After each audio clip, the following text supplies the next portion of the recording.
ఆ మధ్యాహ్నం చేసే స్కిట్లు నేను ఎప్పుడు చేయలే లైఫ్లో. ఫస్ట్ టైం అక్కడ స్పాట్లో అనుకుని ఇంప్రూవైజ్ చేసి చేస్తున్నాం. చాలా నడిచేస్తుంది మైండ్లో.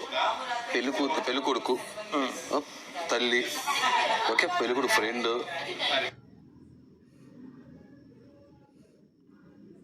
ఇలా పెళ్లి కూతురు ఓవరాక్షన్ తెలుసు ఎంత చేస్తుందో, పెళ్లి కోసం ఎంత డెస్పిరేషన్, ఈ అక్కడ సిచ్యువేషన్స్ స్పాట్లో ఇలా అనుకునే ఓకే ఈ లైన్స్ మీద ఇక్కడ చేసేసి వెళ్ళిపోదాం, చేసుకెళ్ళి ఫ్లో వెళ్ళిపోతుంది.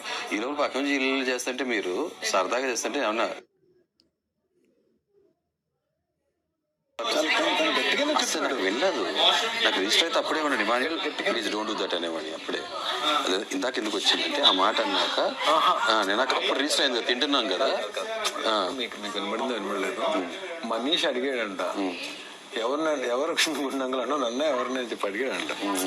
మరి అప్పుడు ఏమైంది మనీష్ అయితే విన్నాడు. అప్పుడు మధ్యాహ్నం నేను చెప్తున్నప్పుడు మధ్యాహ్నం విన్నాడంటే ఇందాక నేను మనీష్ని అడిగింది కదా సార్, మనం ఇవాళ మధ్యాహ్నం నేను అన్నప్పుడు మీరు అప్పుడు అడగలేదు అని అంటే నేను మనీష్ని అడిగాను. నిజంగా తను అన్నారని అన్నారు సార్.